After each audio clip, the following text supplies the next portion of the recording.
Wild motherfuckers! Oh my goodness. Hello there, my sunglassed friend. How are we today? Well, I had to put these on because these are the Fernando Tatis Jr. 100% sunglasses that apparently he wasn't wearing in the outfield the other day. Yeah.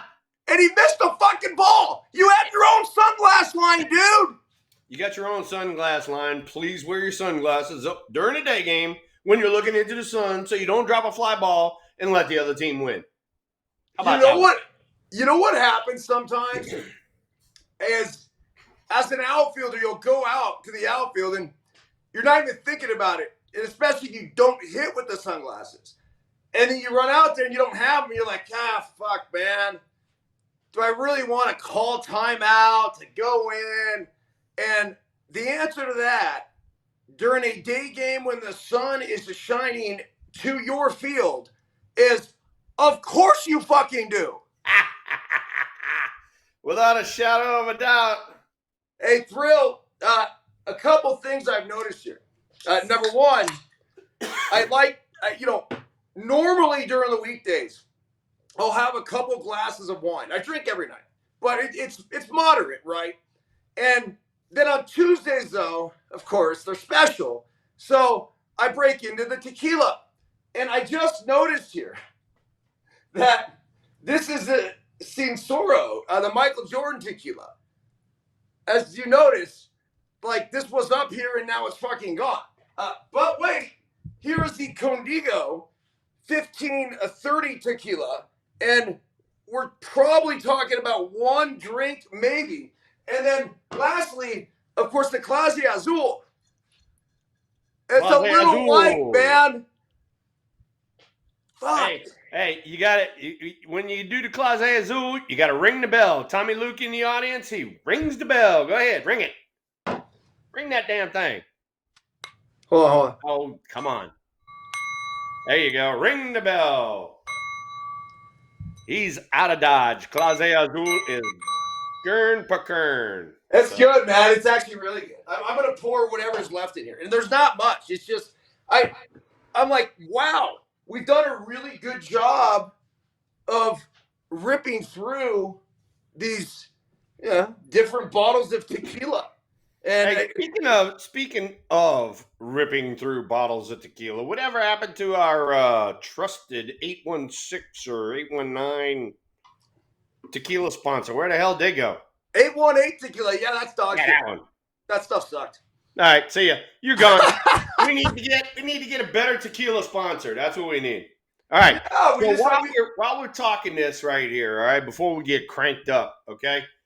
I was in San Francisco last week with the team, and as per normal, Trey Clark loves to go to Baseballism, which is right down the street from the hotel, across the street from the ballpark.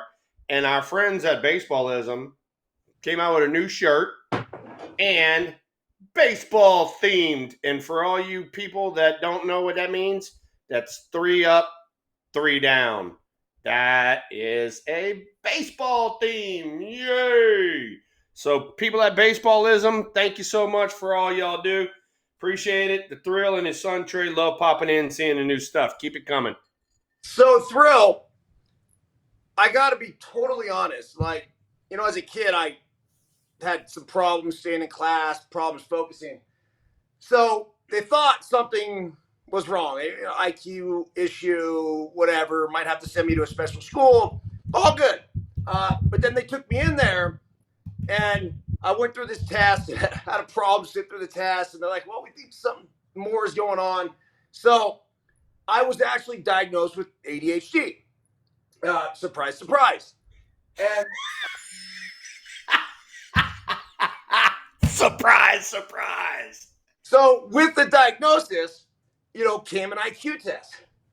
And how they actually figured out I was ADHD is I fucking scored off the charts on this IQ test. Like, off the charts.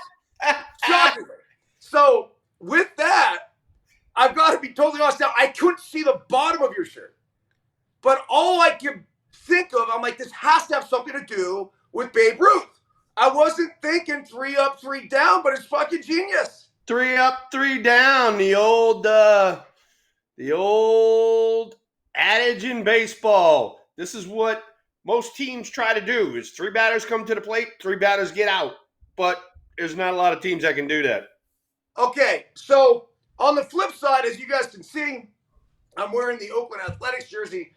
I had an opportunity to go there on Sunday Thrill, and dude, I went there. I signed autographs with Dallas Braden and Adam Rosales, a couple of really good dudes. Did an interview before the game. Did a couple interviews during the game. Had a chance to sit down next to Dallas Braden for, I think, inning and a half, 2 innings. Was really cool. And by the way, everybody complimented us on the podcast. Oh, man, hell yeah. We can't get enough of you and Thrill. Keep it coming. So Dallas was all over it. Chris Townsend, the other A's broadcaster, all over it. And it's nice to get that feedback. So, super cool. So anyhow, ended up spending the afternoon there. Took Biscuit and some of the LTP boys out on the field. The one thing I really enjoyed, and you get this, and I'm not jealous of much, but I am jealous of this time that you still get to spend, and you do. The 5 minutes that I sat down next to Mark Kotze, Bobby Crosby, Eric Martin, and Mike Aldretti before the game, I'm like, whoa, man, this is what I miss. This is it. Right? Yeah. It's the good dudes, and, you're able to keep your hands in it a little bit and get a chance to talk shop with them and, kind of reminisce about some of the stuff back in the day. So that was it. Reminisce about some of the stuff back in the day, but also talk about what's going on now. And then, I think we got it all in 5 minutes of sitting on the bench, from Kotze talking shit about my first pitch to apparently, us back in the video room back in the day to a party. Like, it was just so many different angles that the conversations were going. I just fucking love it. That's it. That's everything, man. That's why, look, we played the game because we love the game, but the things and the memories that I really take with me, more of them, obviously, I think happened off the field than actually happened on. So, talking about, happening off the field, and, you got your jersey, and I gave our people at Baseballism a little plug. Tell me about the jersey, because first off, it's a little big on you. So they must have either did something wrong, got the wrong size, whatever. So what's up with that? Tell me about the jersey. Well, it's okay, because Deetra Page, who I met out in the parking lot, she's been with the A's since 1998.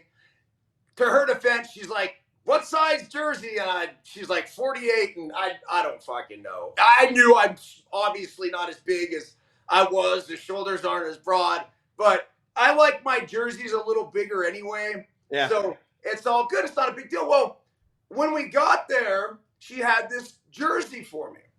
And, I put the jersey on. I didn't even think anything of it. I'm like, man, this looks clean. And so I actually had some white pants on as well. And the whole fit, in my humble opinion, looked really good.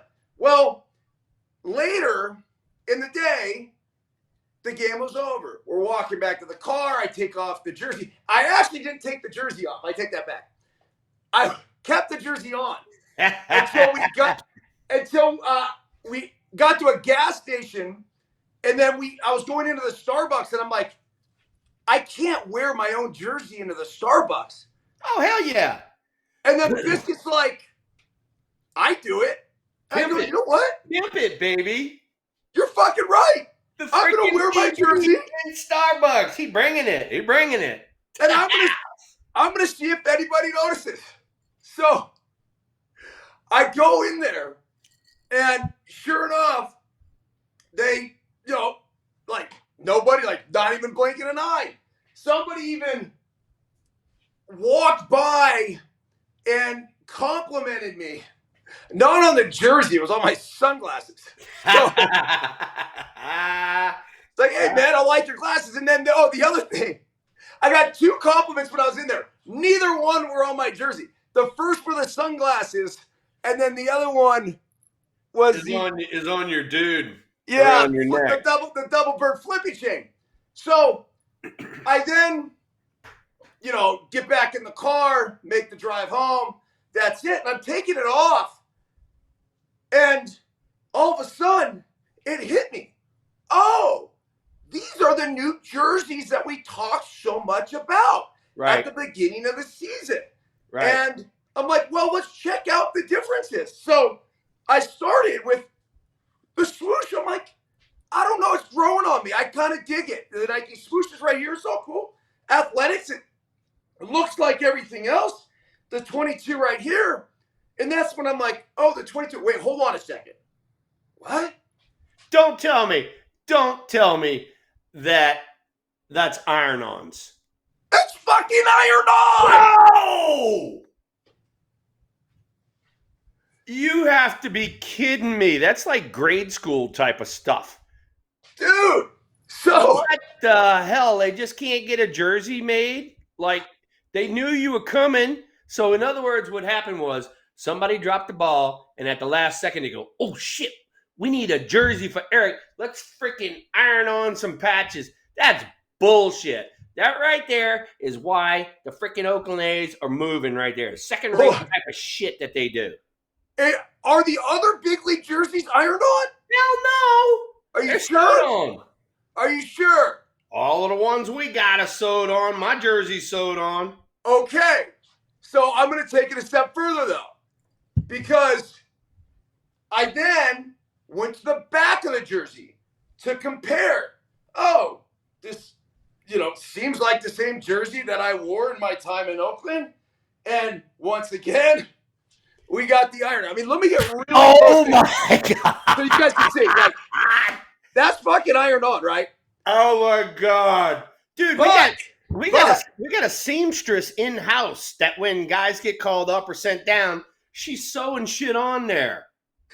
But wait, there's more. There's more. This, just even in camera right here, you're like, it just says Byrnes. It looks great.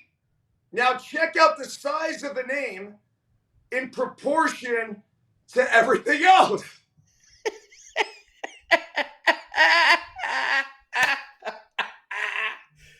This isn't to Oakland. This is my God. MLB needs to change it because all the names are small. I'm not making this about Oakland. I don't know if the iron-on's just Oakland or what. In San Francisco, they said, no, fuck it. We're going to do the stitch and whatever. But I will guarantee this. This is ironed on. The name is small. Dude, that is so funny. That is so funny right there. Oh, my God. The quality is actually really good, though. I do like the dry fit type, material that they have. So, Thrill, I'm going to go back and I'm going to compare it to now. This is a jersey that I got in 2018 when I was named to the Oakland A's 50th anniversary team. Right. 50 players voted on. I remember. Very grateful. So this is Kelly Green, right? This is literally, for all I know, this is like real fucking gold. But more importantly, it's stitched in. It's like really stitched. Baby. Here's it ain't ironed on. The 22, whatever. Now, we turn around and we notice that's a fucking name. Yeah, and that's the right size of the name, too. Right? So, let's put we got to compare and contrast. Ladies and gentlemen, that is why we laugh and giggle at certain organizations that cut corners. It's that kind of bullshit that you sit there and you go, that's a cheap-ass organization. Hold on. New Jersey. New Jersey. New Jersey. No, that's the piece of shit jersey. That's a jersey. That's a fucking jersey. So you'll wonder why we were complaining about this over and over and over and over and over and over again. It's fucking right here. The fuck is this? Oh my God. I'm gonna wear this. Hey, what a beauty. Hey, while you're putting your jersey on, let's do the bet on baseball. Oh yeah, How about dude, I that love while you for you're that, doing man. that? Yeah, let's run through that real quick. Bet Online, our #1 gambling destination. Bet Online. Go to Bet Online to get the latest news, scores, odds, predictions, even live lines. But after the game, stick around because we got poker, blackjack. We got, I think, even online roulette. If not, you go to the slots. They say to unwind. Look, if you're a degenerate, there is no better spot. And we are degenerates here.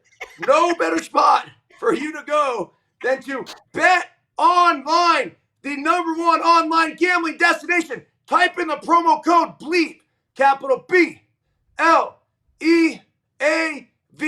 for 50% off your first deposit. Bet Online. The game starts here.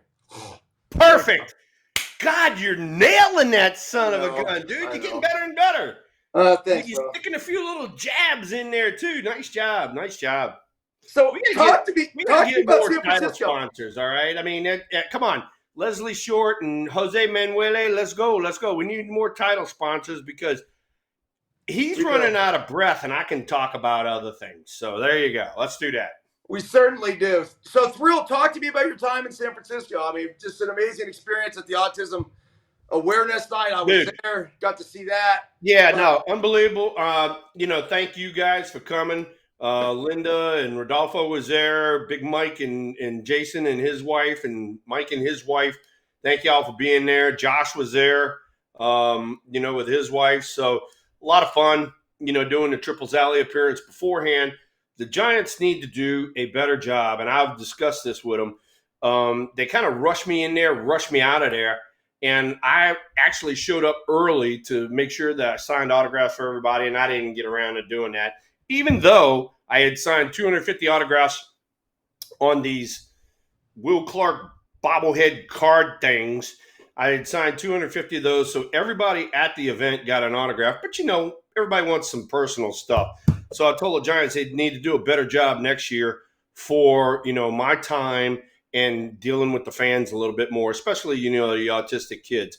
We left out of the Triples Alley appearance, went on the field.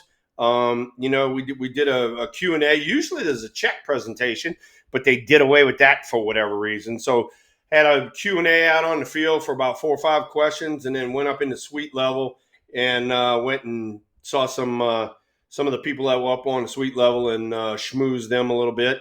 And then, watch the Giants play a ball game.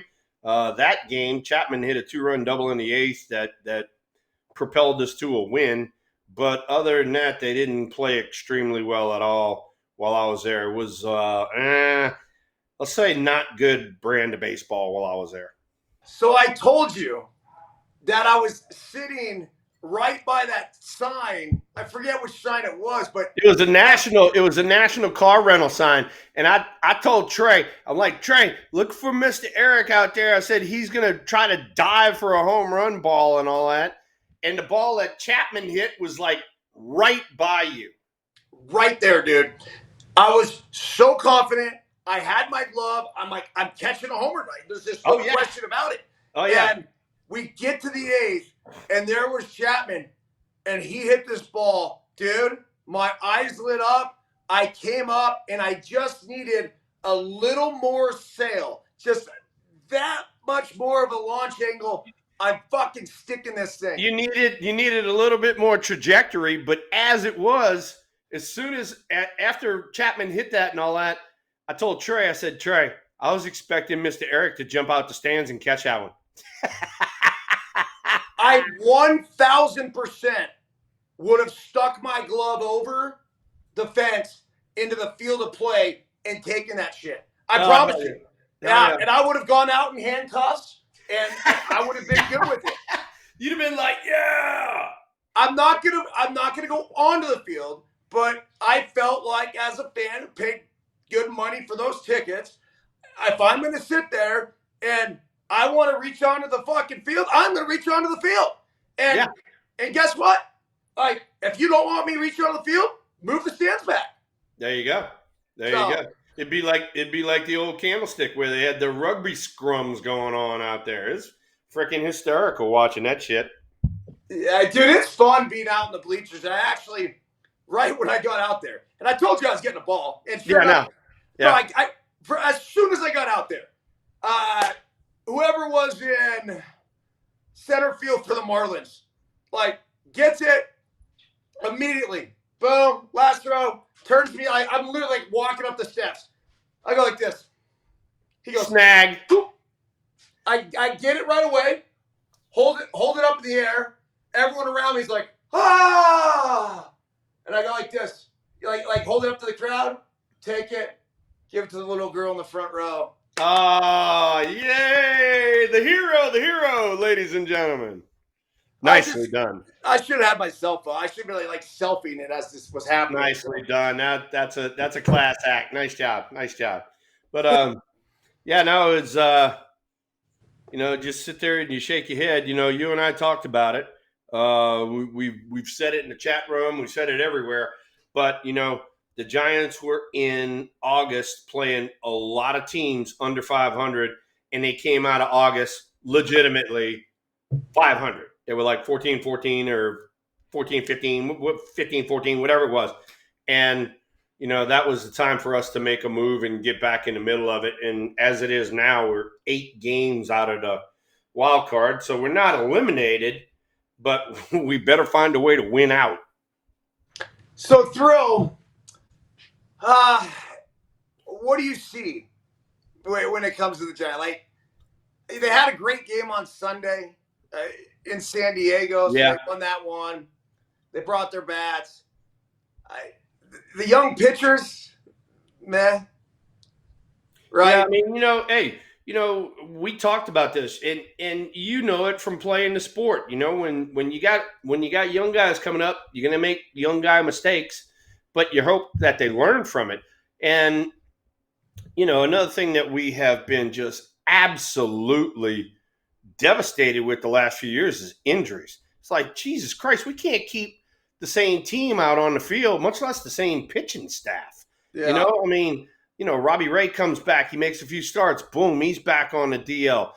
Hicks was doing well as a starter, and then he put him in the bullpen, and then all of a sudden, boom, he's on the DL. And it's like Kyle Harrison's on the DL. So now you got 3 guys who's supposed to be part of your rotation that are all on the DL. And so tonight, a perfect example, he's starting Landon Root. So we're going to have a bullpen game tonight. Yeah. What happened to Harrison?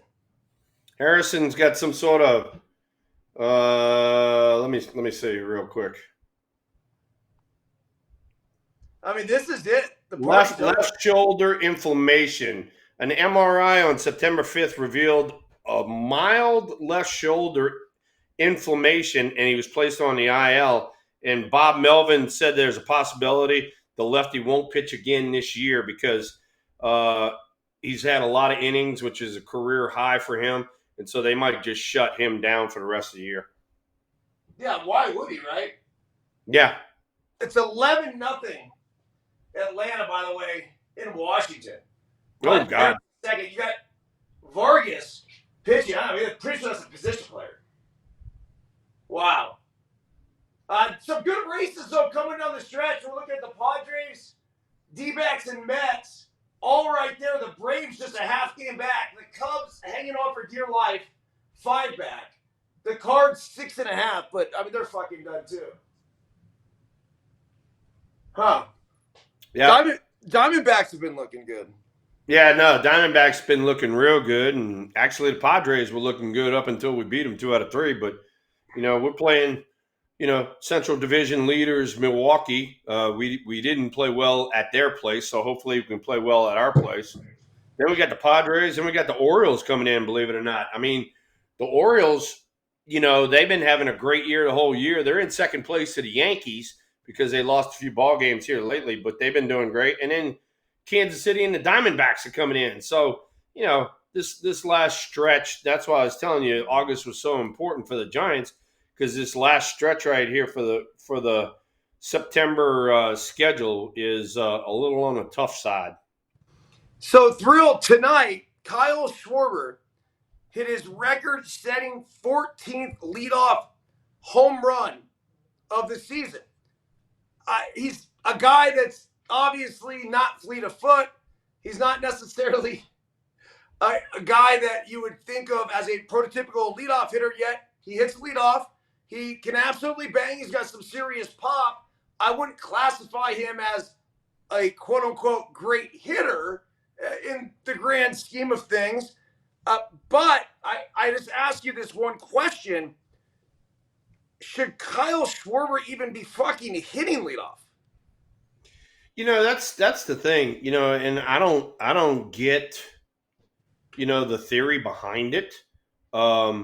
You got a guy that can bang like that. Generally, those guys are in the middle of the lineup. They're not hitting leadoff, because you want them to touch up one and have a lot of guys on base.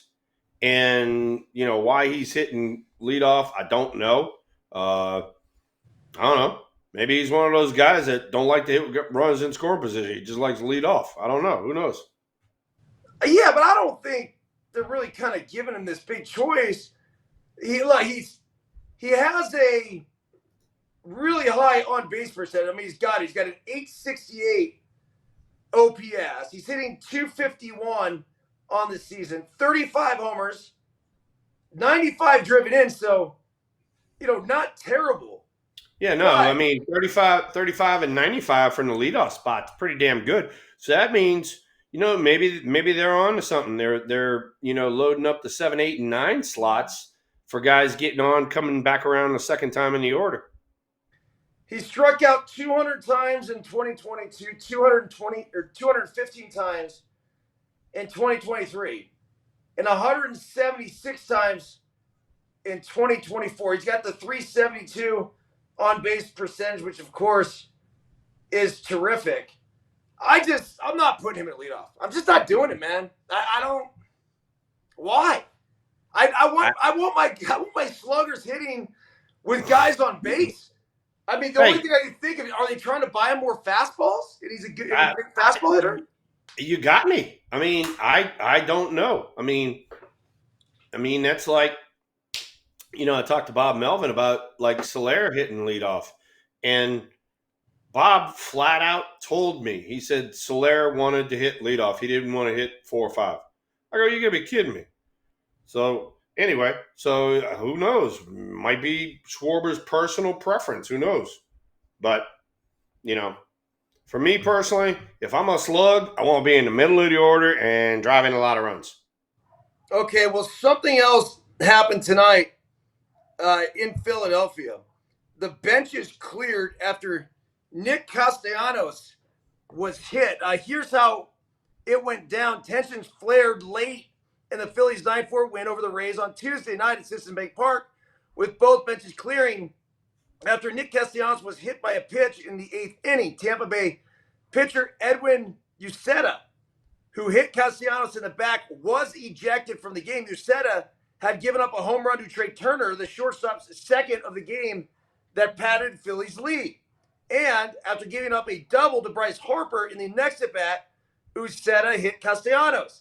That caused immediate error from Castellanos, who pointed at the pitcher, and the umpire got between them. The situation escalated when Harper started jawing at Uceta from second base. Both benches and bullpens then cleared, and after calm was restored, the umpires conferred and decided to toss Uceta. Now, in the old days, certainly the Phillies would have gone back out there and fucking drilled the first guy that came to the plate. Somebody. Yeah, they'd have drilled somebody. But the one interesting thing that you said right there is you said that Harper was jawing with him from second base, right? He really got after him after he hit Castellanos. Okay. Well, Harper's got, because we've been in it with the Phillies a few times now with the Hunter Strickland deal and then earlier this year and all that sort of stuff. Harper likes to freaking talk shit, but he don't ever go out there and back it up. So, he needs to just shut the fuck up. So, Castellanos, he probably knew that was on purpose because, you and I talk about it. The ones that just graze you or something like that, you're like, that ball got away from me. But the ones that like start out right at you and got your name written all over it, that is a different intent. And so Castellanos probably was like, all right, bastard, here we go. You ain't got a hit, so we can't drill you. So now we're gonna take matters into our own hands. So the one thing I'll say to defend a pitcher who hits a guy after he gives up a double, a triple, a homer, whatever, is sometimes with really good hitters, you got to move their fucking feet. Yeah. You without a shadow of a doubt. You can't let them dig in on you, right? All right. So here's the thing. All right. And I saw this this last homestand. Guy comes in and he buzzes the tower on like 2 or 3 of our guys, right? Most people in today's game, first thing they do is they stare out at the pitcher like, I'm going to get you. In our era, I would back out the batter's box and I'd go, okay, why did he throw up and in there? What is he setting up the next pitch? So I got thrown at so many times that it was like not that big of a deal. It's like, okay, what is he setting up with that pitch? That was a message pitch for a reason. And that's how I approached that at bat, was like, probably he's coming up in there because the next pitch he wants to be down and away and he doesn't want me leaning out over the plate. Now people take it personally. It's like, hey man, he's not trying to hit you. You're hitting 210. All right. If you're hitting 210, you're an out. All right. He's coming up in there for a reason to set up some other shit. And you're dumb enough not to freaking look for it. So there we go. There's my rant on the up and in ball. All right. So Whit Merrifield got drilled in the head last week. And after getting hit, he came out and he's like, look, he goes, if you don't know how to fucking pitch in, don't fucking pitch in. And I agree with him, man. Like, these guys are throwing 100 miles per hour. They're throwing as hard, if not harder than they've ever thrown before. And you also have a lot of guys that literally would have never been brought up to the big leagues 10, 20, 30 years ago because they can't find the fucking strike zone. So you have guys that are wild as shit coming in, throwing as hard as they can, and teams and managers are hoping to catch lightning in a bottle because they know it's rare that this guy's going to get hit. And if he happens to be able to throw strikes, we're going to be good. And so what, Whit was saying is that this is bullshit because they're fucking, like, literally jeopardizing the safety of these hitters. And I think it was the third Atlanta hitter that had been hit. Yeah, whatever. So he went on this big rant about it. So I thought about this a little bit more. And I'm like, what if there were repercussions for the pitcher if he actually hit a batter?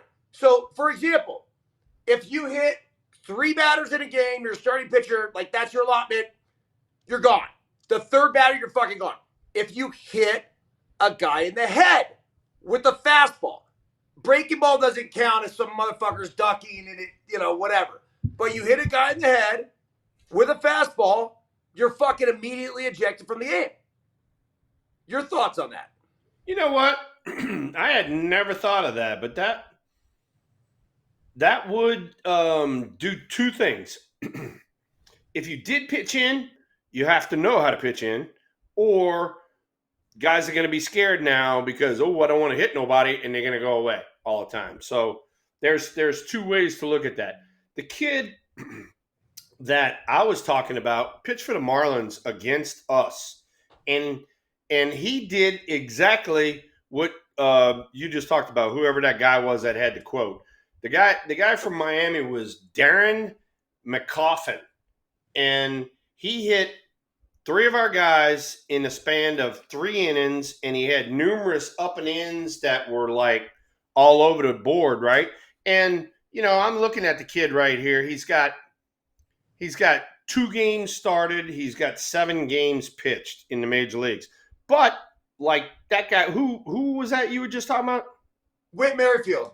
Whit Merrifield. Hey, veteran, long time big leaguer. Dude, if you don't know how to pitch in and pitch ineffectively, and you're going to hit like 3 guys in 3 innings, there has to be something done. And I told you, and I told everybody in the audience, the old story about Mike Krukow. We were facing a guy in Chicago, a rookie, and he dusted 2 of our guys, hit another guy, and Krukow said, "Piss on this."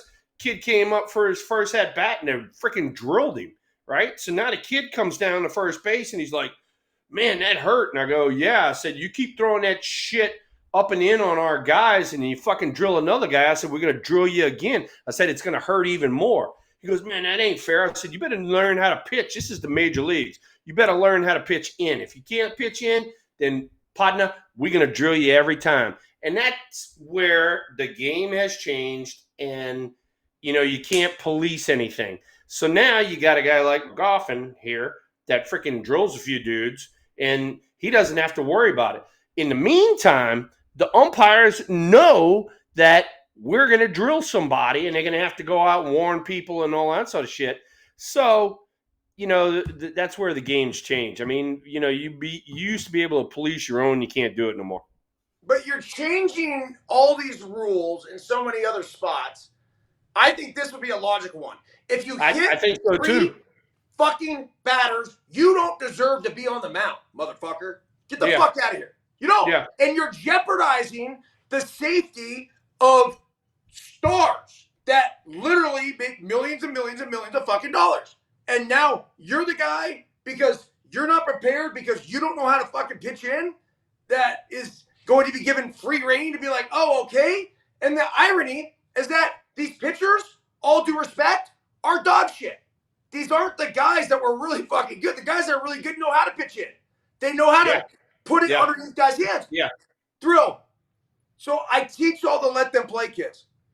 This is why I said we pitch it a lot. If you're going to play us and you're watching this show or whatever, trust me. I promise you, we get to the middle of the order, we are going to pitch your big guys in every single time. We just do. Yep. We have for years. And I tell our boys, look underneath the hands, wherever their hands are, like that's your focal point. And I want you to jam it right underneath there. I took the catcher, late slide, just slide right in there, whack. Hit the glove, but I want the catcher right underneath his hands.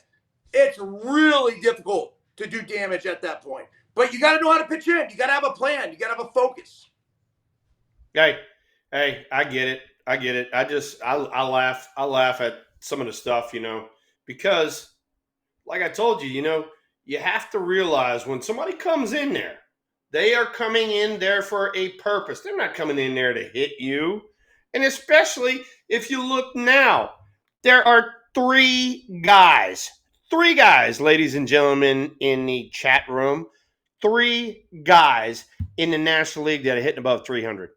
Can you freaking believe that? Trey Clark told me that stat the other day when we were in San Francisco. I went and looked it up, and I was like shaking my head. I said, that is freaking amazing. You used to play teams that had 3 dudes on the team that were hitting above 300. And so now you got the whole league. So that just shows you where this game has gone. Pitching hasn't gotten any better, all right? It's still the same pitching. They still throw hard. Oh, yay, big deal. They throw hard.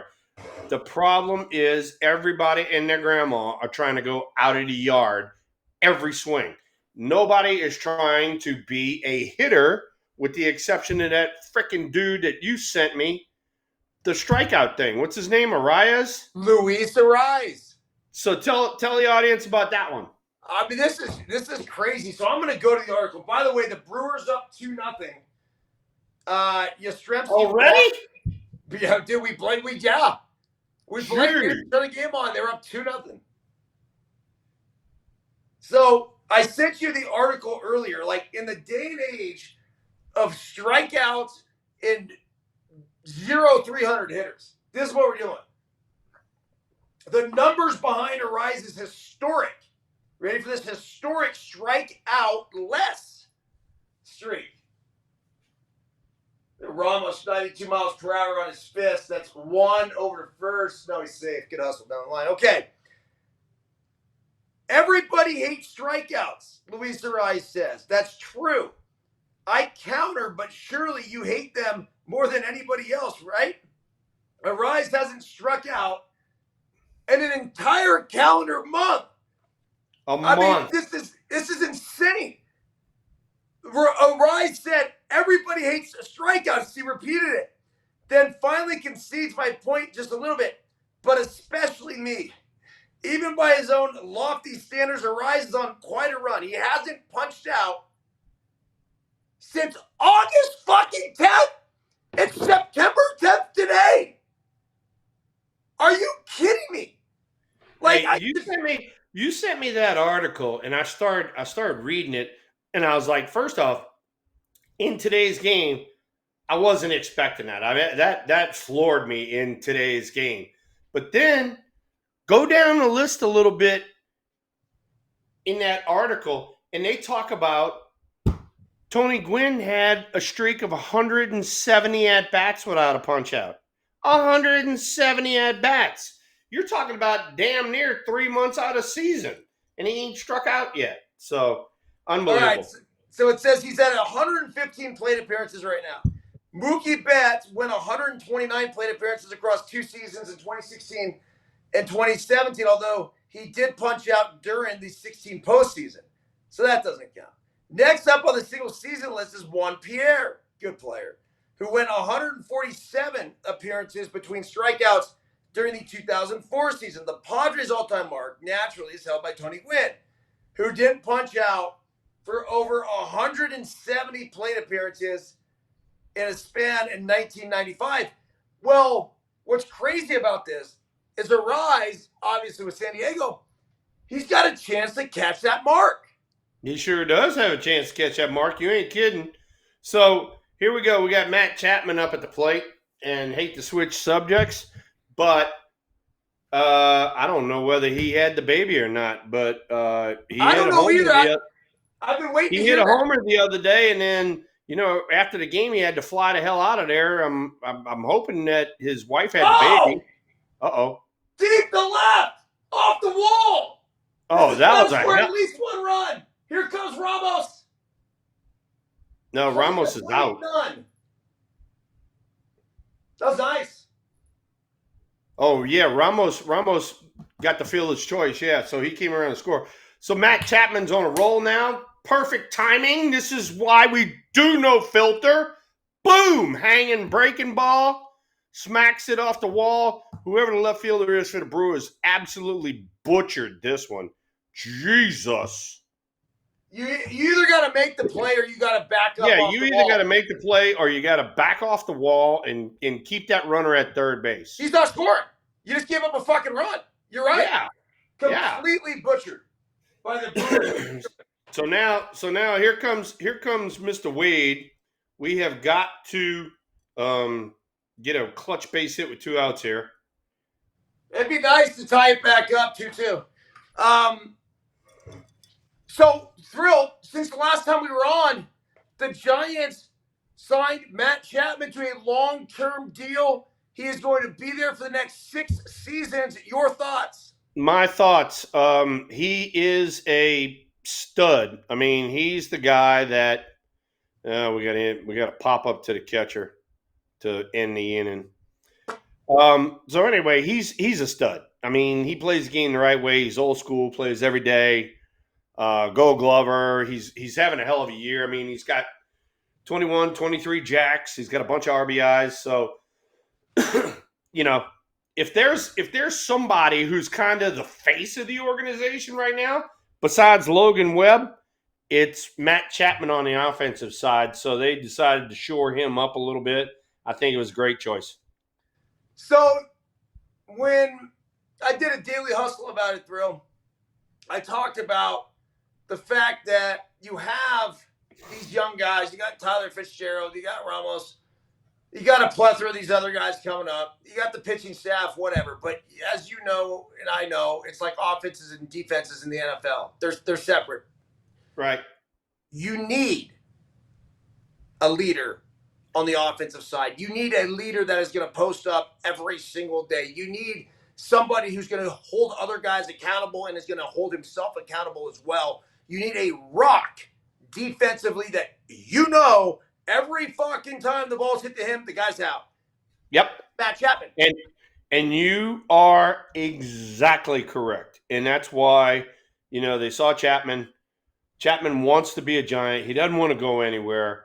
And they locked him up. He probably could have got more money going elsewhere, but he wanted to be there with Bob Melvin. And,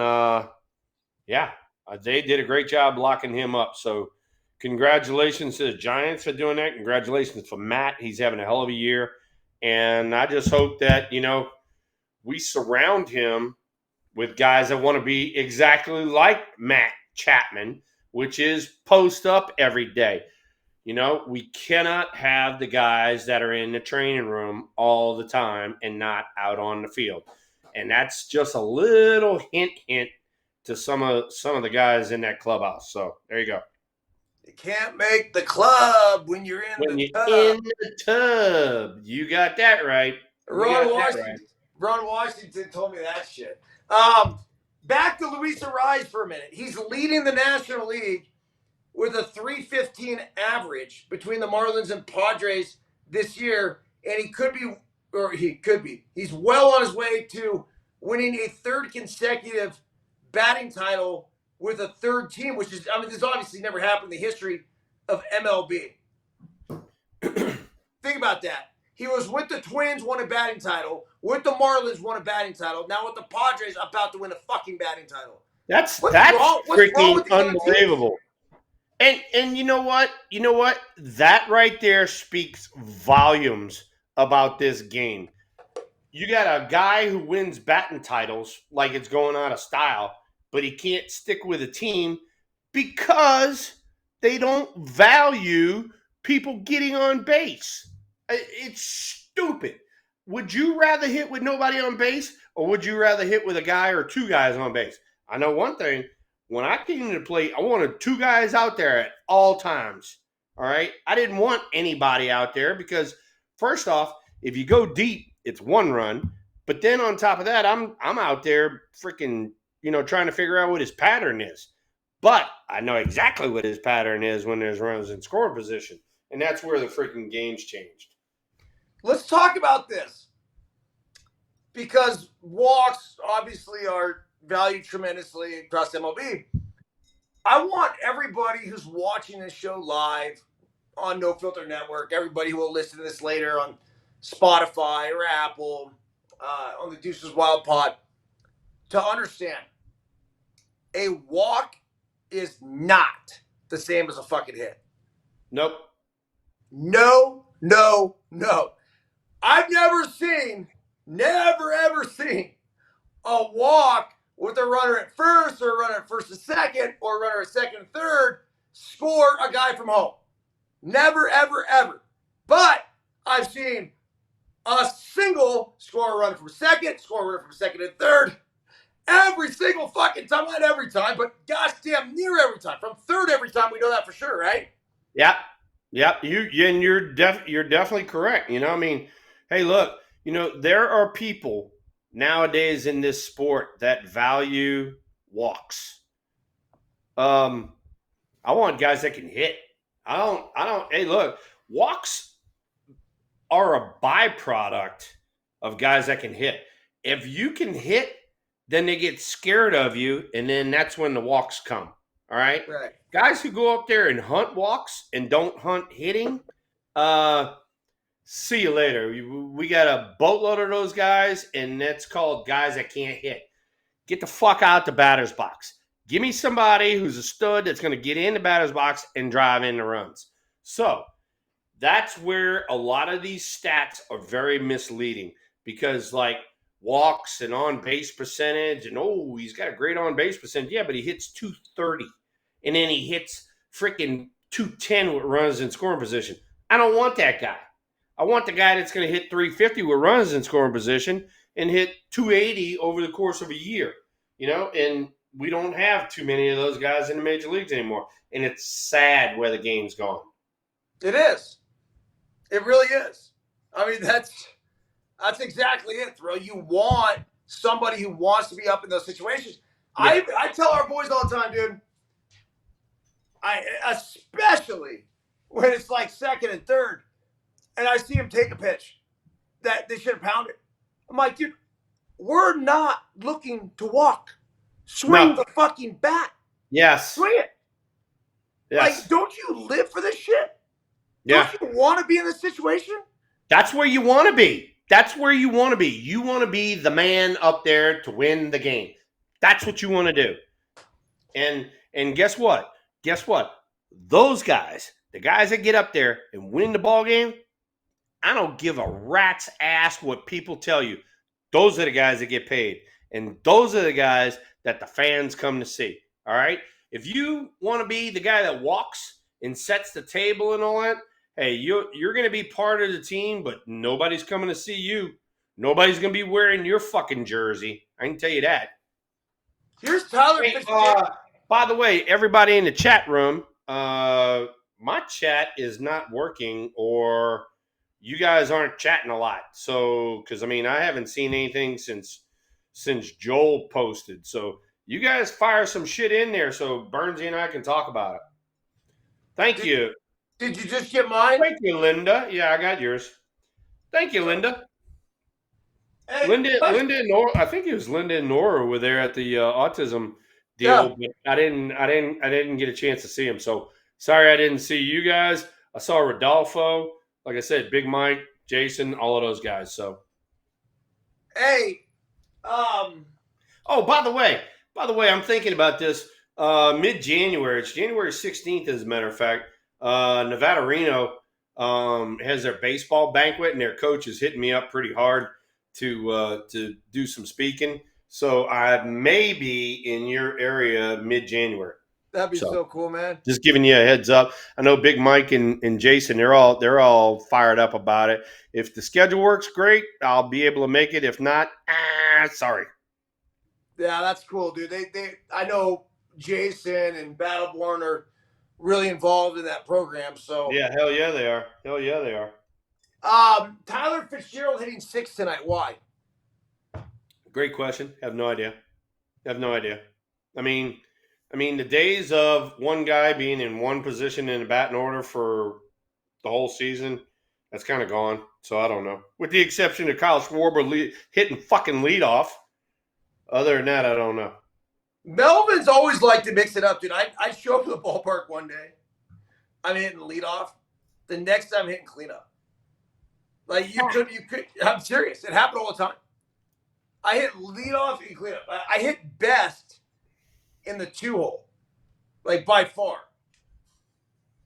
But other than that, it's interesting because. Here he is. He's still hitting 295, 880 OPS, which is by far the best on the team. I would just stick with that guy as my 1, 2, or 3 hitter and go from there, right? Because he's fast as fuck too. Yeah, no, I get it. So you were looking down, and you were talking, and I just happened to look over your shoulder. So Grant McRae kind of tried to do a drag bunt, and needless to say, he didn't get the pitch to do it with, and he pulled. Oh, geez. Oh, God, that was a circle route he ran. Well, how about the fact that dude McRae didn't even run? Yeah, that was that guy. That's that guy Churio. Jackson Churio. Yeah, and then the worst part is this is a fair ball. You better fucking run. He did though. Unbelievable. Right? So anyway, he did and stood there.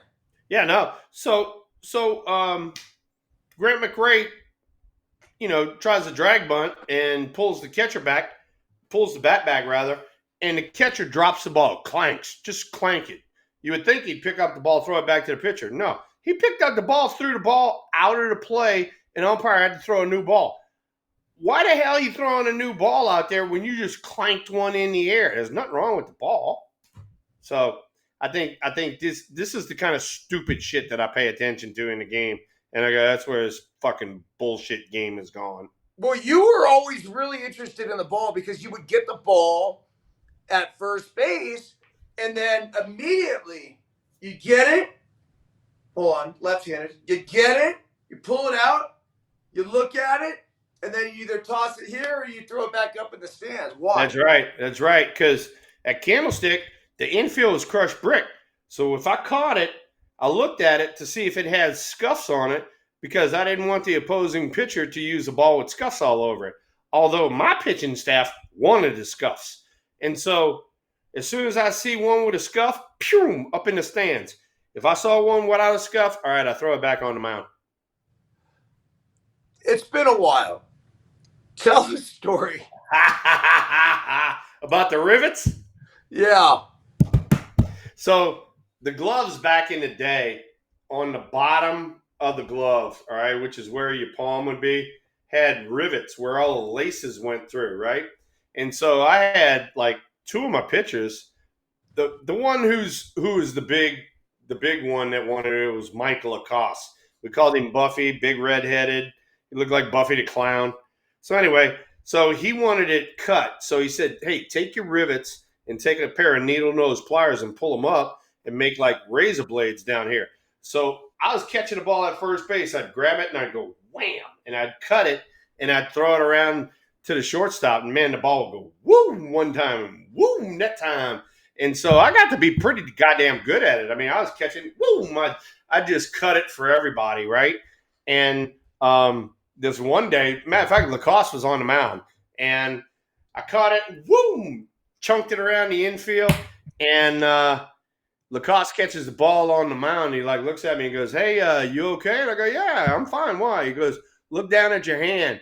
And I looked at my hand, and I had missed the ball, and I cut my fingers like this, and I just was sliced wide open, and I was bleeding like a stuck pig on first base. And he goes, you want to get a Band-Aid? I go, hell no, they're going to know we're cheating. I said, wait till the end of the inning. In the meantime, I'm holding pressure on my uniform. I'm just like, I got a, it was white uniform back then. It wasn't cream, but it was white and red back then because I had blood all over the place.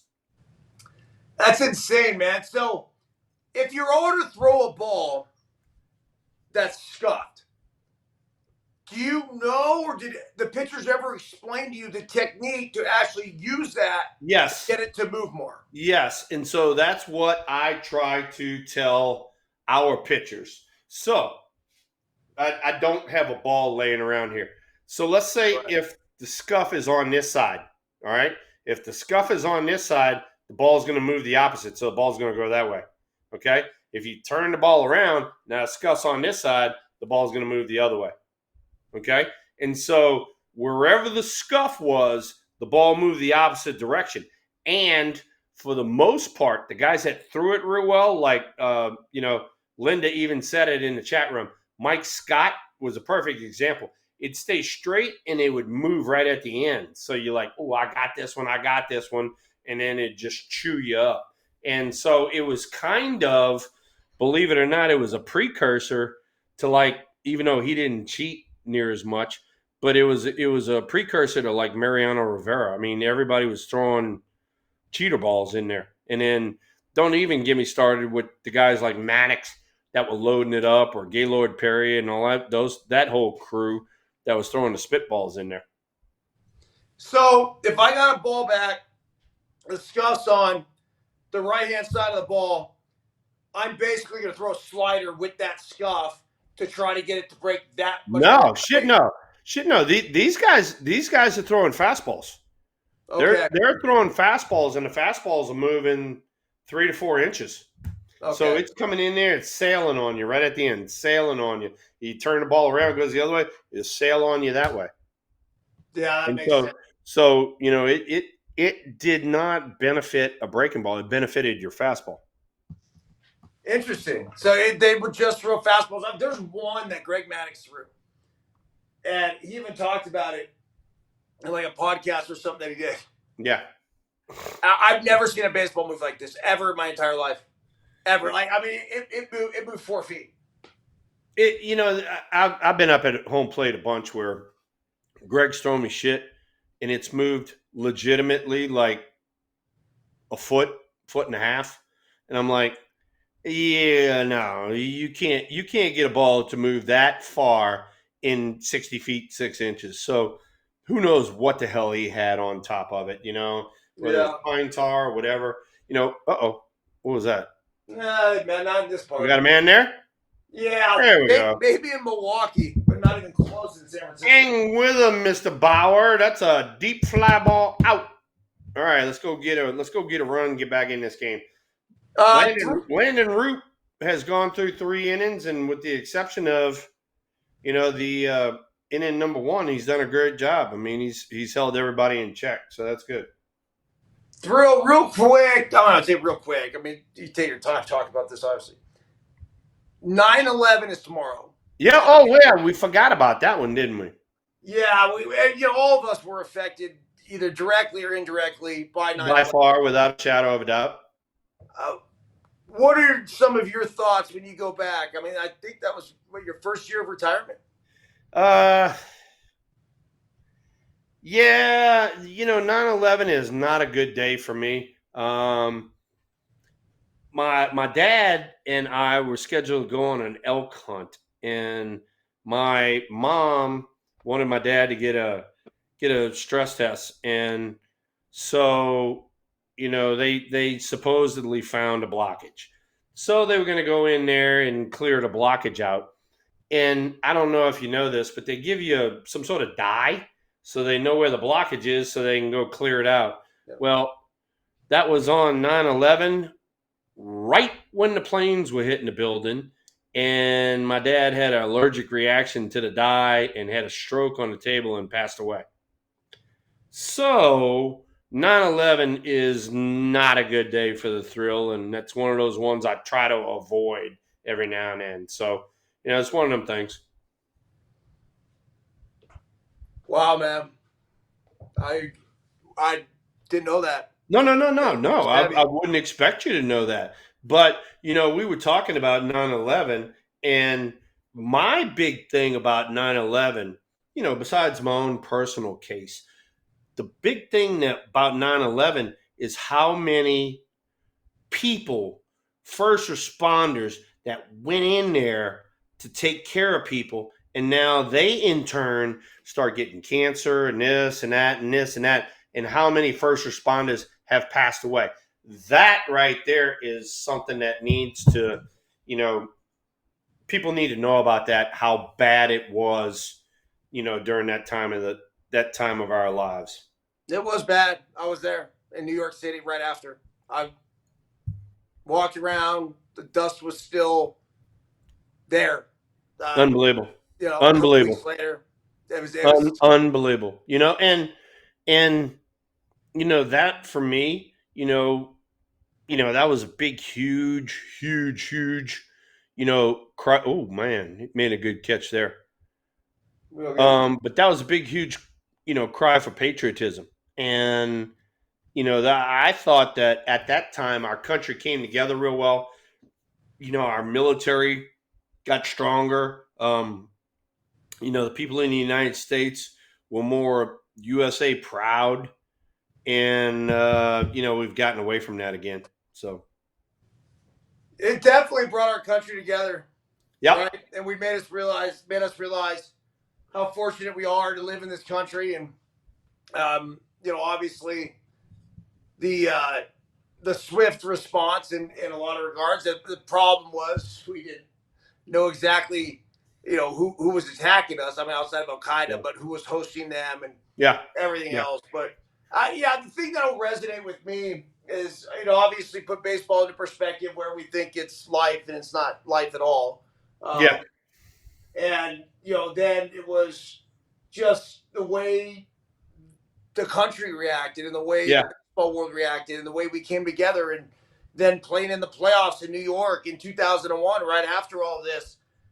It was it was something that I'll never forget for the rest of my life. I mean, I struck out against Mariano Rivera with the, I believe I was at the tying run. There was a runner on first, and I stepped back through. I'm like, there's 56,000 people in the stands. I'm at Yankee Stadium, and I'm well aware of what just took place here, and the energy and the passion of that fan base. Yeah. It resonated with me. And I looked out upon the right field pole. I always used to do that to kind of try to reset and bring myself into the moment. And I fucking told myself, I said, no matter what happens here, soak this moment in. And literally just felt the air pass through my nostrils and looked around the stadium and got in, and I said, I'm going to compete like a motherfucker. Let's go. Yeah. I didn't win that battle, but I will forever be grateful just even for that opportunity. No. Totally agree with you. And what you just said resonates with me so much. So what Eric is talking about, ladies and gentlemen in the audience, all right, you step back like that and you take that big, deep breath and you let it out, and it's just like, everything calms down and everything becomes clear. All right. And so we've said this before. So some of the biggest moments of my life, whether it be in the batter's box or after something happened really good, took a deep breath, and exactly the same feeling Eric had just now. It's just like, and you just took it all in, and I know that before I got the base hit off of Mitch Williams, believe it or not, it was the great Vin Scully that said, in these situations right here, it's really hard to breathe. And the camera was focused right on me, and you see me go like this. You go, and I took a deep breath. And then, I don't know, it was a pitch or two later, I got the base hit off of Mitch Williams. But that goes back to exactly what you just said, Eric. And on top of that, the article that you sent me said, that these players, today's players, had the opportunity to wear, what is it? Is it police hats or NYPD hats or fire department hats? FDNY, I would never, ever pass that up. If I take the field, I'm going to have one of them freaking hats on, because I'm representing more than just this game. I'm representing our culture.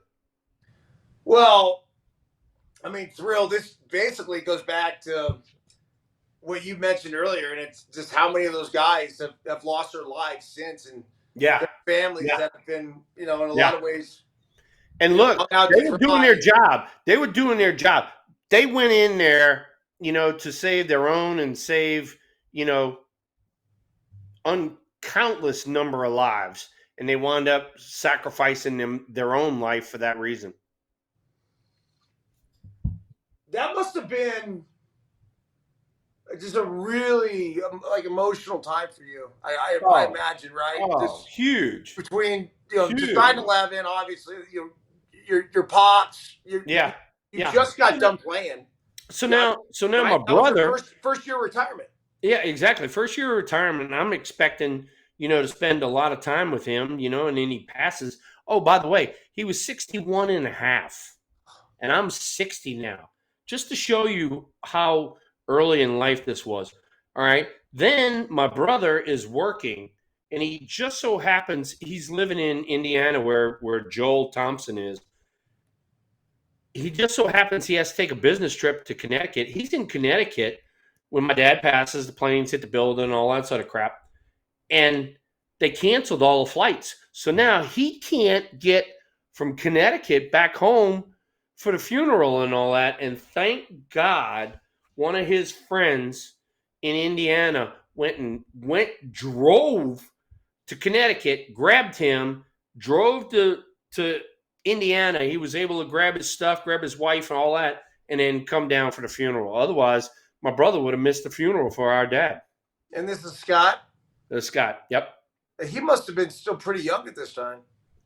He was. All right, let's see. 04, Shit, your dad was only 60. He was probably 26, 27, right around there.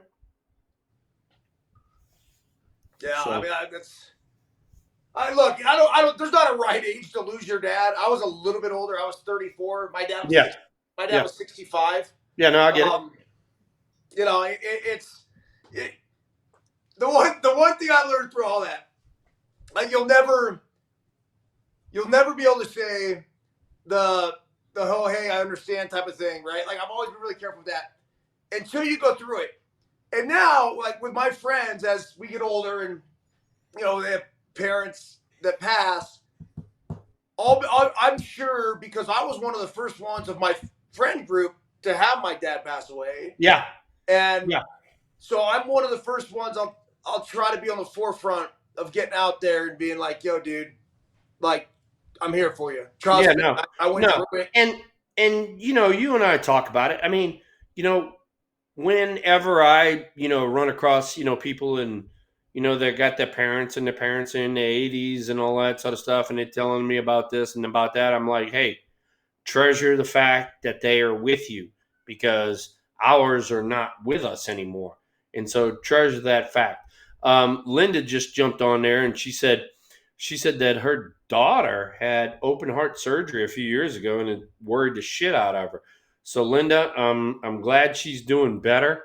You know, you never want to see, you know, one of your siblings, much less one of your kids have a big problem. So thank you for that post. I really appreciate it.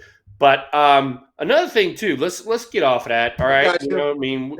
We got that one covered. What is going on out there? Because I don't know. Big Mike and Jason have been posting about the fire. What's going on out there with the fire? What's happening there? It's bad. I was out in Reno yesterday. Where is it? Where is it? So the best way to put it is, you know where we play golf? Yeah. That golf course. Okay. It's that area. It's that Galena. It's back up towards Mount Rose as you're going back that way. Yeah, Big Mike sent me a picture the other day, and the freaking whole sky's lit up, and I'm like, Jesus Christ! At first, before I knew it was a fire, at first I thought it was a freaking dust storm. Yeah, you know, but I mean, that's how kind of thick it was, you know. So here, I went by it yesterday. I'll share this with you. I didn't post this at all. It's funny. The first fire, I have some crazy footage of too. I have no desire to. I captured it more so I could show friends and stuff. Yeah.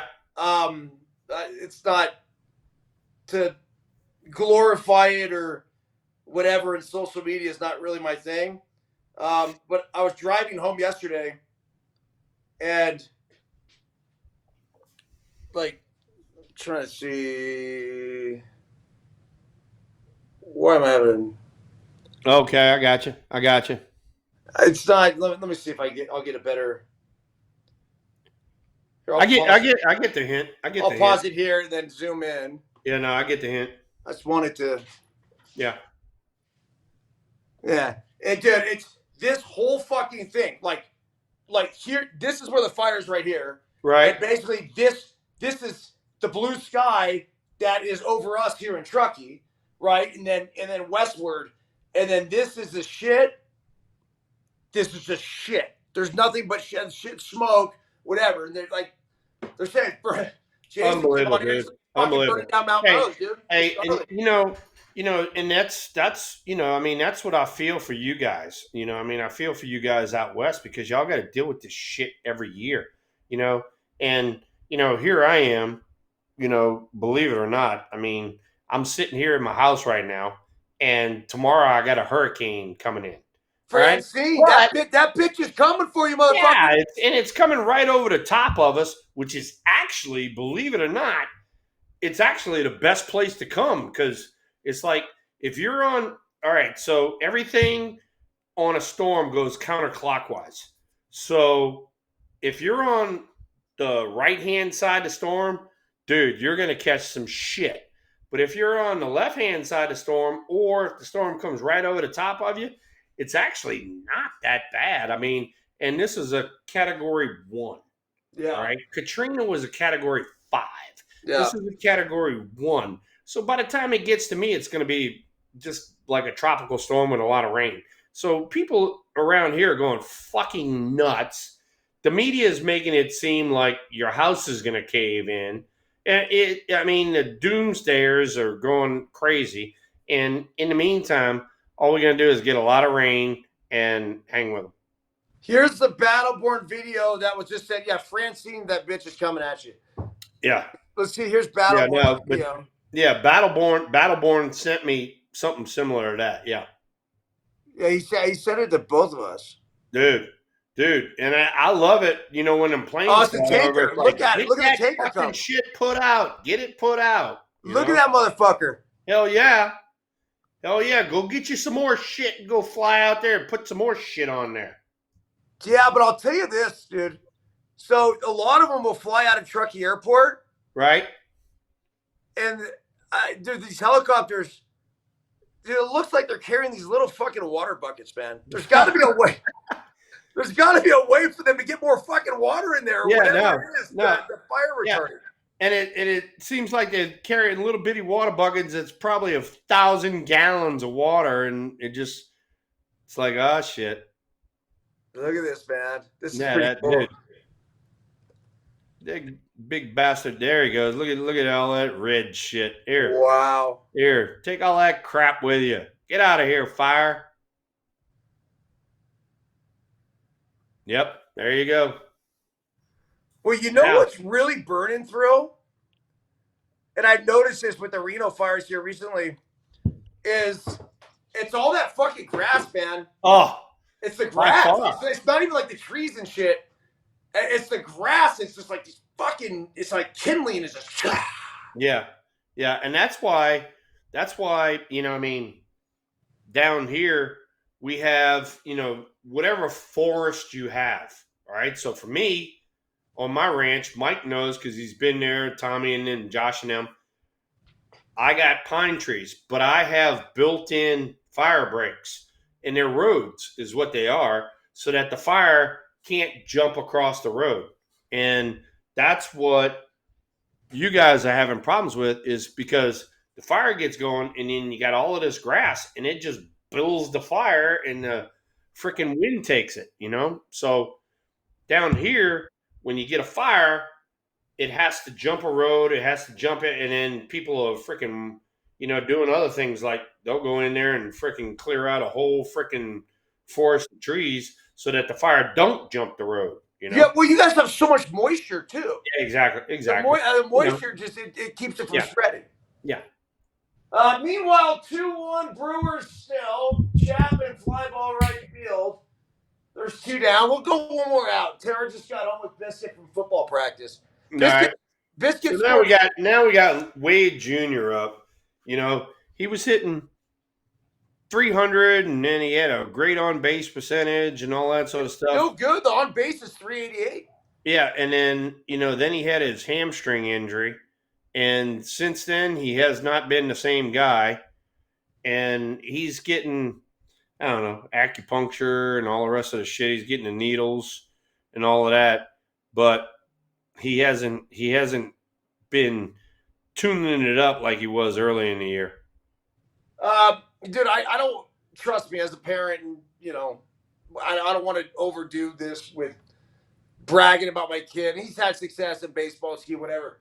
Dude, you should brag about your kid. You sent me a video. You hit ball off the 320-foot sign the other day. He did. That was impressive. Brag on him. But what was more impressive in his first flag football game throw, his first one of the season. It's a 6th, 7th, 8th grade league. He's in 7th grade. He scored 7 times.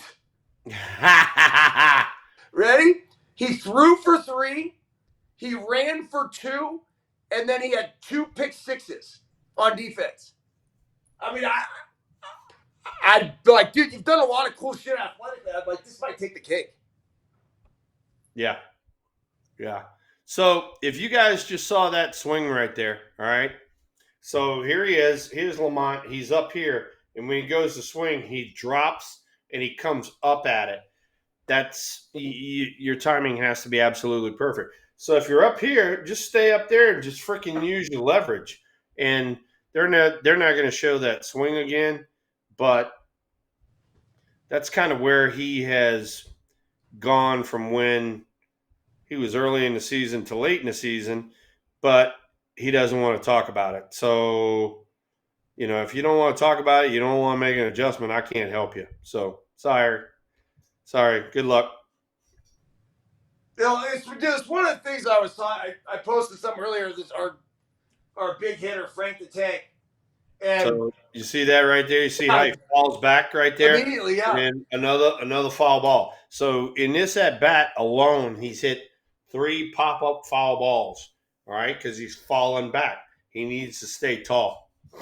So these are the kind of things that I'll go talk to him about, and if they want to listen, great. If not, Okay. The breaking ball, it helped. Yeah, and he did him a favor. I mean, he's up underneath the fastballs. Here, let's trick him. We'll throw a breaking ball, and that's the one that comes down into the zone where his swing is. Did him a favor, big time. Yeah, That's no other way to put it. Yeah, but anyway, good job on the base hit there, Lamont. But you better start freaking getting your swing squared away on the old high heaters there, Jack. Fitzgerald taking a 92-mile-per-hour sinker right down the middle. Yeah, that wasn't good. That was one I'd been hunting right there. I'd pound that, right? Yeah. Why are you letting that one go? No, here's another sinker. So you get 93 on your hands. It's a fly ball. Yep. I mean, dude, he hit that a long way for 93 on your hands. Hey, Tyler's got a lot of pop, man. He's got that sort of, because he's 6'3", 6'4", he's got that like stringy power. You know how that is. Leverage. Yeah, exactly. Exactly. Yeah. All right, Thrill. I got to go. Fantastic show once again. I've covered a lot, man. I mean, it's. Yeah, well, I mean, we were off last week because I was in San Fran. Unless a miracle happens, we get back in the race. I don't have any plans to go back out to San Fran. So I'm in for the next few weeks. We're doing the show. I love it. Yeah, like we'll round out the season. I mean, we got playoff races. We got the postseason. Yeah, I mean, we got all kinds of crap going on. So plus on top of that, we're gonna talk more. Oh, and by the way, I didn't even tell you this, and for the people in the audience, this kid, and we've talked about him. He was our first round draft choice last year, Bryce Eldridge. Oh yeah, yeah. I mean, he's done a great job, right? He started in San Jose. He went to Eugene, which is where I saw him. I went to San Jose to see him, and he got sent out. Then I went to Eugene. I've worked with him. He's in Richmond now, and the reason he's in Richmond because their season goes a week longer than Eugene, so he can get a few more at bats. He's actually going to go to the Fall League in Arizona, and I'm actually probably going to fly into the Fall League and work with him around first base bag and all that sort of stuff. They ain't worried about his hitting because he can hit. The kid can hit. But he needs to polish up his shit around the bag. And so the Thrill going to fly in and work with him. So 19 years old, man. This guy's been fucking slaughtering it. 19 years old. He's already in Double-A. I mean, I want to say he's like the, I don't know, second fastest to Double-A, in the kind of the modern era, kind of thing. We'd like to thank our proud sponsors of Volair Pickleball. Not the Sacramento Kings, but we like the Sacramento Kings. And hey, whatever happened to your pickleball thing with the green on the back? Why did you go to the black? I have 35 paddles around here, man. No way. This is just one that Volair sends me. So, when you get into pickleball, let me know. And you'll send me some stuff, right? Hey, okay. Check and then in the meantime, this week I'm gonna go out and buy a fucking badminton, and we'll have a little sa going on during the broadcast. I love it. So I just got an invite today. You ready for this? Necker Island, which is What? rich to Necker Island. I think it's called Necker Island. What is Necker Island? Bro, it's fucking Richard Branson's island to go play pickleball. This isn't a joke. He's going to an island, ladies and gentlemen, to play pickleball. No, not an island. Richard Branson's fucking island. Who's Richard Branson, by the way? The owner of Virgin, just, I don't know. Oh, that guy. All right. Taking over the world. Now I know who you're talking about. All right. Yeah. Okay. How about that shit? Hey, go pickleball your ass off. And when you freaking text me and tell me how good you're doing, I'm gonna send you fucking pictures of alligators and shit. Hold on, Linda says don't do it. Was she talking to me on Necker Island? Yeah, she's talking to you. She's saying don't do it. Yeah. The British Elon Musk, he is. Yeah, there you go. There you go. Good job, Linda. Nice job. I've heard shit, but speaking of which, we caught 7 alligators the other day, so I'll have to send you some pictures. Dude, send me some photos of that. Yeah. Oh, I'll send you a video. I'll send you a video of us doing our thing. So. All right, man. Hey, everybody in the chat room, man, it was awesome. We had a freaking group in here today. I mean, besides, Linda and Joel and Tommy and all that, Jason and Big Mike, there were a bunch of people that showed up early on, and we were having chats. So thank y'all for being in the chat room. Hey, bring friends, please, because, look, Big E and I, we're getting tons of views, but everybody's saying it's because of the TikToks and shit like that. Bring them on the show. Bring them on the show. Fucking, we'll chat with them in the chat room and everything else. So bring them on the show. Come on. Thrill, that's what I love about you. Because it's like, yeah, we'll get fucking 1 million views on Instagram and TikTok. But yeah, we care about, the 25 that fucking come here that are the regulars. You're in the kitchen, man. This is where the sausage is made. Everywhere I go, you and I talk about this. Everywhere I go, people are like, dude, we love you and Byrnesy. You guys are the fucking best. Well, then fucking come on the show. But they won't.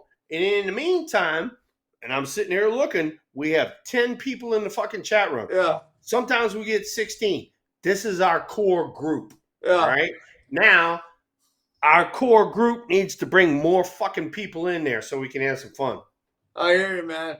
All right, Thrill. Have a great week, dude. I'll see you next week. And looking forward to this home stretch down September and then getting into the playoffs, too. Hey, we'll do our thing. I'm keeping my freaking head down. We're going to get a little rain here next few days. Tommy Luke, stay safe out there.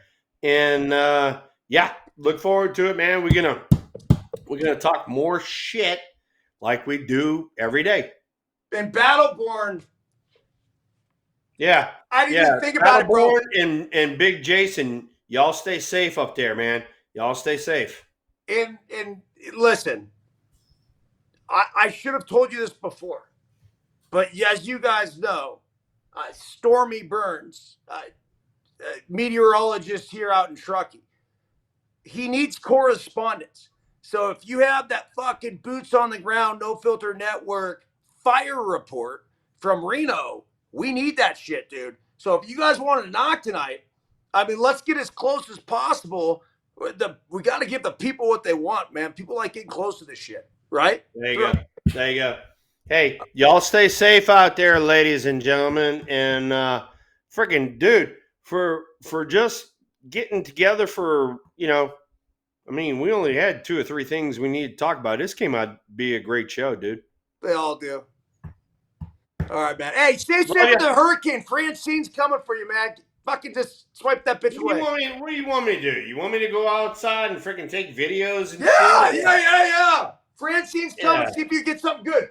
But back Francine, my ass.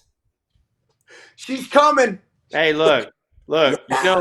You know how I'm worried I am about this? I'm going to go put fucking fertilizer out so my grass grows. So there you go.